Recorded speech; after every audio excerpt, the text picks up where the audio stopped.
everyone. Thank you for joining us today for the Basics of Resume Writing brought to you by the BGSU Career Center. We're going to be talking about a variety of different things today, including explaining the purpose of a resume. So what do you use that resume for? Why do we have to create one? Talking about some of those components.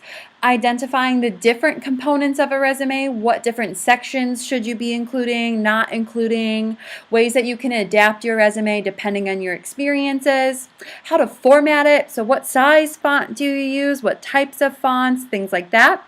We'll go over the difference between an okay and an excellent resume, and then most importantly, we'll talk about how to specifically include your skills, experiences, and leadership positions. And this is the most important part because you want to be able to showcase to an employer the variety of different skills that you've acquired from either leadership positions on campus or experiences such as a job, a volunteer experience, or some sort of internship. So let's start off with talking about what is a resume specifically. And we like to generally summarize it as a summary of your qualifications, skills, and accomplishments. So it's that nice document that says, here's a really quick version of the different qualifications that I might have related to the position that I'm applying for, the variety of skills that I have acquired, and the accomplishments related to that. But in addition to that, we like to think of the resume as somewhat of a personal advertisement that you can send to employers for the purpose of securing an interview.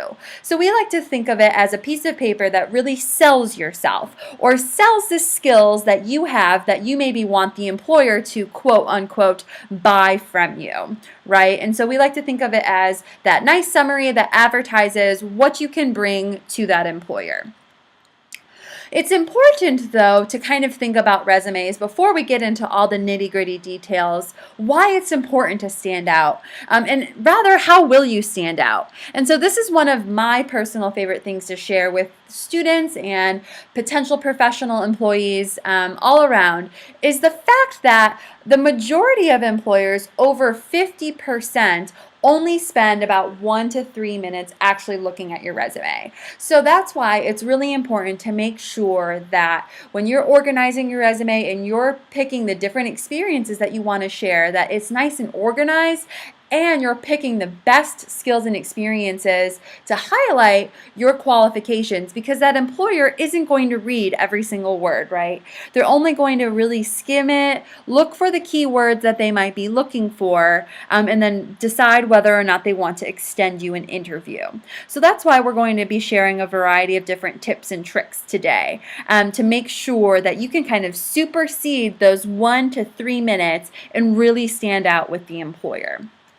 So let's talk about getting started. So if you have never even begun to create a resume before, and this is the first time that you've ever created one, it's usually good to kind of just start with a basic list of your past jobs and experiences. I definitely recommend avoiding starting with a template or starting with some sort of format, because that can get really frustrating right at first. So generally, let's just start by thinking about, what have you done in the past? What jobs have you had? What experiences have you gained, maybe inside the classroom, outside of the classroom, volunteering, being involved in your community or on campus, anything like that. Then the next step is, within each different experience that you've had or have been involved with, think about the specific accomplishments and honors that you received in that experience, and or the skills you used in that experience to achieve those accomplishments. So that's kind of a good way not only to brainstorm what skills you gained, but then how you might want to kind of organize that on your resume. And that's really nice too, because then you can kind of say, oh, well, from my part-time job at Dairy Queen, I gained communication and teamwork skills. And you can kind of start to formulate a picture of who you really are. So these first two steps are very important and are the best part of beginning to kind of formulate your personal advertisement or your personal picture of who you are. And then lastly, the third part is then organizing and beginning to create that unique format and putting it in a nice, easy to read Microsoft Word document. And we'll share some of those formatting tips later on in the presentation. So that would be the third step though. So what's important though to think about resumes just in general is that they're going to be highlighting your skills, and that's really what they're there for. And so we've kind of wanted to just go over what are the basic definition of skills. And a skill in essence is the ability to perform a task effectively, and you generally gain it from education, training, or experience. But more so importantly is a skill is having knowledge from any kind of situation and being able to apply that knowledge in a different situation. So being able to utilize your communication skills inside a classroom with your classmates, but then also utilize your communication skills in your customer service job, for example. So skills are essentially applying knowledge that you have previously gained in the past. And it's really great because there are 3 different types of skills that you should definitely be aware of. The first is work content. So work content skills essentially are related to a specific kind of work or a specific industry or field. The second are adaptive or self-management skills. These skills are more so like personality traits. They may characterize themselves like, I'm very punctual, hardworking, detail-oriented. I like to call these soft skills. And then the last type of skills, the most important type of skill, are transferable or functional. More often you'll hear them called as transferable skills. So transferable skills are skills that you can gain in one type of environment or setting, pick them up, and then move them to a different type of setting and still be able to utilize them the same. They transfer between environments, which is where the name comes from, right? So these are things like communication, teamwork, management, leadership, so on and so forth.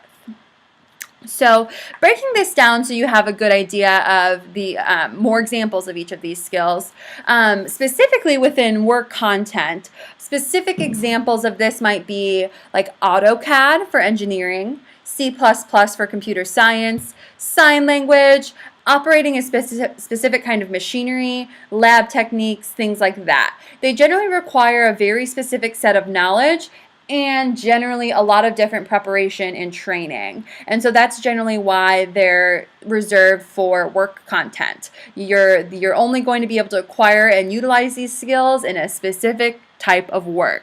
These are more so technical or hard skills, and these skills are very important to include on your resume. You'll often see a lot of times people trying to share the adaptive or self-management ones, which I will argue you shouldn't include on a resume, but definitely the work content ones are you're going to want to highlight, especially if you intend to kind of continue on in that line of work. Again, with the adaptive or self-management, personality traits, helping you adapt to a different type of environment, which is good because these are great skills that the employer might be looking for, but these are skills that you may not necessarily communicate on your resume, but you certainly want to communicate these in an interview because that's more so when the employer says, yes, this person is a good, hardworking employee, and they're more likely to hire someone that's honest, punctual, loyal, as long as they have those additional work content and transferable skills. But these should not be the only ones that you are highlighting.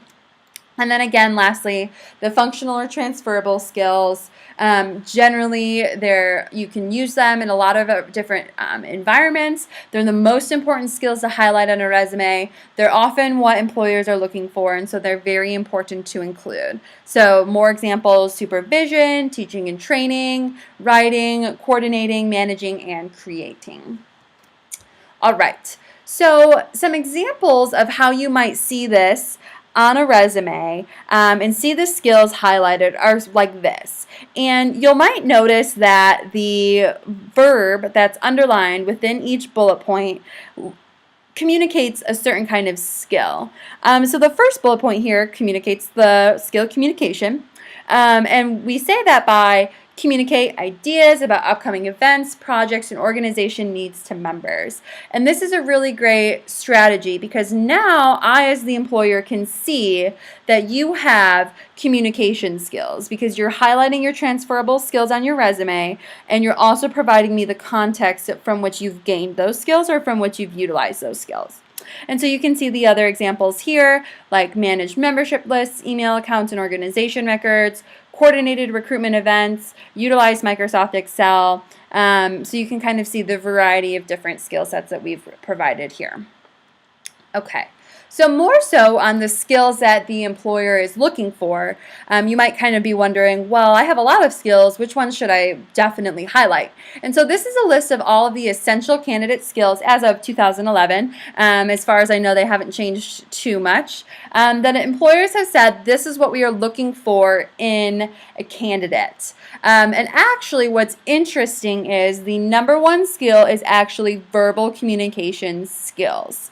So the ability to kind of articulate what you are trying to communicate to someone or to a group of people is very important for a lot of employers. And actually, fun fact, these skills are in order. So sense of humor, sorry my comedic friends, not necessarily the number one skill that an employer might be looking for, but definitely still worth listing. But as you can see, the most important skills that employers are looking for, again, are those transferable skills with a few adaptive or self-management skills thrown in there as well. So things like being friendly, the sense of humor, detail-oriented, those are personality characteristics, but overwhelmingly so, more so the transferable skills. And that's really important to make sure that those come through on the resume. Okay, so we will come back to skills more specifically when we talk about the experience section, because that is the part of the resume where your skills are really going to be highlighted. But in the sake of going through the resume in kind of the order that it might present itself, we're going to cover the variety of different sections that you might see. Now, I have highlighted here in black the absolutely essential sections of a resume that you must include.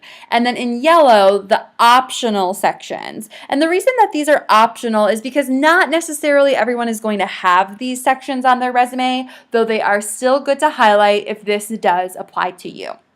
So let's start off with the contact information. Very straightforward. You want to make sure that you include your name, usually your name in large bold letters, 16 to 18 point size font, a phone number that you can be reached at, a current and or permanent address depending on if you're living at home or living away from home. Sometimes it's good to include both, and then as well as a professional email.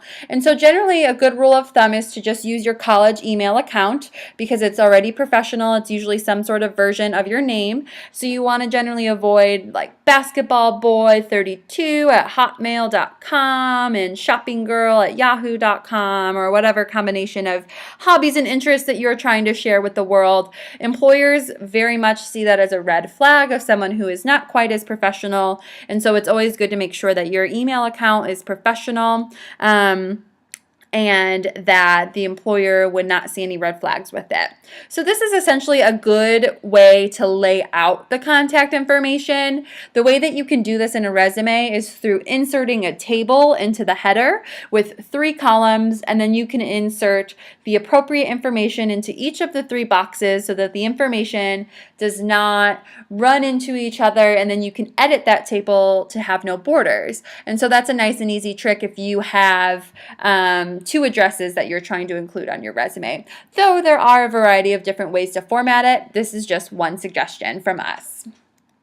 Okay, so the objective on the resume is optional and should only be included if you know exactly what you're looking for. And this is generally why it's good with resumes, to make sure that you're using a unique resume for each job that you apply for. So every resume should be somewhat different. You don't want to send out the same exact resume for every single job, because that's a great way to kind of run into not using the right skills that the employer is looking for, or or letting them know that you might be looking for something else if your objective says something completely different. So if you are adamant about including the objective, this is generally how you should break it down. It should include these three things. It should include what you want. So in terms of the position, the employer that you're looking for, the skills that you have in relation to the position, and how you intend to use those skills for the employer. So an example of that might be a full-time student at BGSU seeking an accounting internship with American Family Insurance. So exactly what you want, in which I can utilize my finance and management skills, so highlighting skills in relation to the employer, in order to enhance the operations of the accounts management department. So telling the employer how you intend to utilize their skills in order to help them out. Now, I often get the question of, well, how do I know what they're looking for? Generally, you'll get a sense of that from the position description. So most position descriptions include some sort of responsibilities that you might have, why they're hiring a candidate, what they're looking for, and so you can kind of get a good sense of the things that you can include that way. All right, so let's talk about the education. So education should include your name of the school, the degree, the graduation date, and then the GPA. But some of these other sections can be included as well, and those are located in the yellow box right over here. But generally, you might see it outlined like this, right? You're going to have Bowling Green State University, BGSU as the acronym, so that you can use BGSU later on in your resume, because it's a little bit long to kind of write out. You'll have the location of the school. Fun fact, there is a Bowling Green University, so you want to make sure that you let them know that you're at the better one in Ohio. You'll want to include the full formal title of your degree. So not just business administration, not just visual communication technology, but the full formal name. So an example of that might be Bachelor of Science, and then your specialization is business administration, or your degree might be Bachelor of Business Administration with a specialization in marketing, or a Bachelor of Arts in music performance. So there's a whole plethora of potential degree options that you could include. If you're unsure of your degree that you're receiving, go ahead and you can look that up on your My BGSU account through your degree audit, and that'll give you a sense of the degree that you're pursuing. So again, you can include your specializations, minors if you have them. It's important to include your graduation date so that employers have a sense of when you may be able to begin employment. You don't want to say when you started the institution, just when you're intending to finish. And then include things like GPA, awards if those are applicable, and you could also include relevant courses.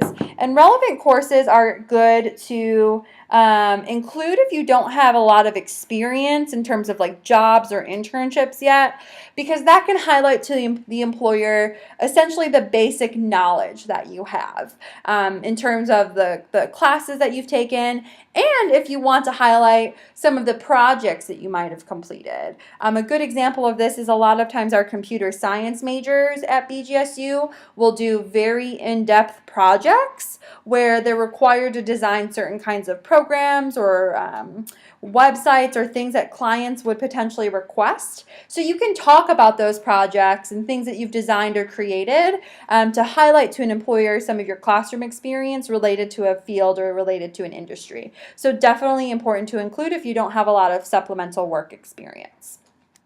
Okay, so experience, the most important part of the resume. So where do you get it? So experience can come from seasonal and part-time jobs, internships and co-ops, leadership in campus organizations, and then through volunteer and community service. And the important part here to highlight is that through any of these experiences, you are acquiring skills and or enhancing those skills. And so that's why you'll want to make sure you fully explain what skills you've gained from each of these different experiences, because more often than not, those skills will transfer to another job in the future. And so a lot of people get tripped up because they don't want to include leadership positions or volunteer because it's not something that you didn't get paid for. And that's kind of a very conservative, outdated way of thinking about resumes. So I would encourage you to think about experience as more general and experience as any type of activity where you might have gained a skill. And we'll talk about the different ways that you can include that on a resume. So, in terms of articulating your experiences and how it should look in terms of format on the resume, you'll want to make sure that you include 5 main components. And those components are the title that you held at the job, the name of the employer and or the organization, the dates of which you were employed or involved, the location, and the bullet points. And we'll break down the bullet points in a little bit. But so all of these are absolutely essential to be included in the experience section on the resume. And so you can see here that the title is not necessarily something like sales associate, but a leadership title from a student organization. So you can definitely see how experience sections can be flexible. Say you were a volunteer, that title could be volunteer. So there's a lot of flexibility with this kind of format. So let's break down the bullet point though a little bit more. So you might have remembered from the beginning of this presentation, we were talking about how your skills might show up on your resume. Well, they're going to show up through the bullet points underneath each experience that you share. And so that bullet point should include 3 main components. It should include what's called an action verb that describes the action that you took on the job. And that action then translates into a certain kind of skill, knowledge, or accomplishment. So if you remember from the beginning of the presentation, we talked about how communication was a skill that you acquired through that position through the action of communicating. So you start off with a nice strong verb, communicate, followed up with what you did. Well, who did you communicate with, or what did you communicate? Anything like that. And then fill it up with some context. So you don't want to just say communicated with team members. That would be a little bit, lacking of information. So give that employer who's looking at your resume some context and give them a nice full sentence, such as communicated with a team of 6 members in order to plan a fundraising event. So that way the employer understands the environment or the context of your communication skills. So here's an example of some skills you might see, or some action verbs that you might see. And you can Google these action verbs. They're often on the internet and just it lists, very easy to download and very easy to help you brainstorm different experience sections on your resume. So if you're a little bit stuck and you're not really sure what verb is going to be the best to describe your experience or to describe the action that you took, I usually generally just pull up an action verb list, go through it, and more often than not, the right verb will find you. So always starting off with one of these, and then again, kind of following it up with that context again. So let's give you some examples, right? So designed a website. So I told them what I did. And then let's give some context for a student organization by using Dreamweaver. So this is a really great example because it describes also some software technology that I am particularly skilled with and demonstrates to an employer how I've utilized that technology. So I didn't just say, yeah, I'm great at Dreamweaver. I've showed an employer how I'm great at Dreamweaver. Another example might be managed. Well, what did you manage? A budget. Great. Well, give me some more information of $5,000 for the activity planning committee. And so what's important about this one is that numbers are awesome. Numbers help an employer see that you are accomplishment oriented, or it demonstrates the depth of your experience in terms of how much of a budget did this person manage. Was it a $50 budget? A $25 budget? No, it was $5,000. So you definitely want to highlight those numbers when appropriate.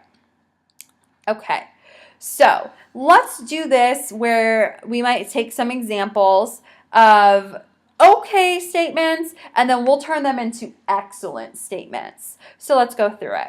Okay, so managed a team of student volunteers. Pretty good, right? Wow. How about managed a team of 5 student volunteers and coordinated schedules and delegation of tasks? So providing more information, more context, and also adding in a number. Held a fundraising event to raise money.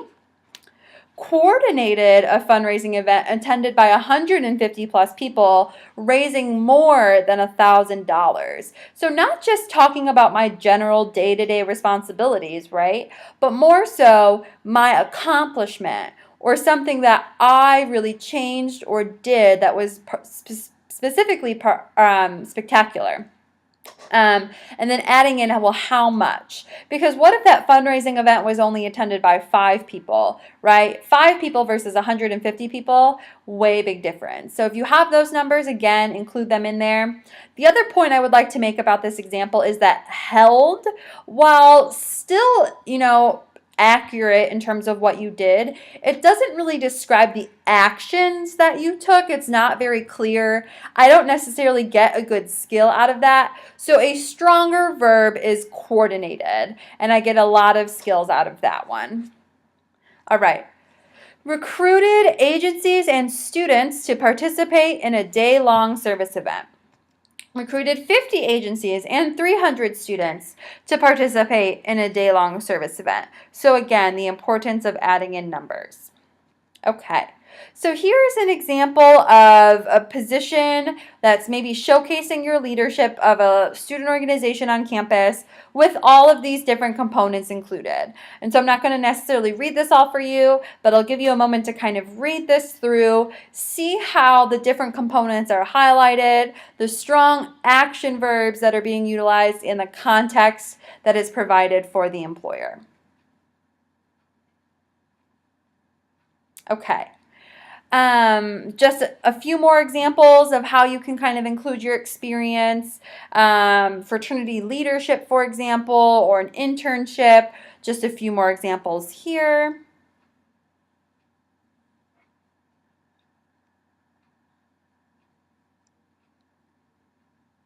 Okay. Oftentimes we do get the question though, what if I held multiple positions? And you often see this in student organizations or sometimes if you are promoted in a job. And so you don't necessarily want to repeat the entire experience section over again with like a new employer name, new dates, new location. So you could kind of do it like this. You could include the name of the employer, the location, and then just include your title and then the dates of when you held that title, and then highlight the accomplishments or actions and or skills underneath that specific title. So that's one way that you can kind of communicate the multiple positions. Okay, here's a few examples of other sections that you might see on a resume. So activities and volunteering, skills, honors, certifications. Something I will point out about this skills section, you will notice that the only time that it is appropriate to include a skill section is if you are sharing technical or work content skills. So not transferable skills and not personality traits. Work content skills can and sometimes should be listed in a list format. Transferable skills should be communicated via our experience sections, and adaptive self-management skills should be included in an interview and articulated to an employer when you get a chance to actually show them a little bit of your personality. All right.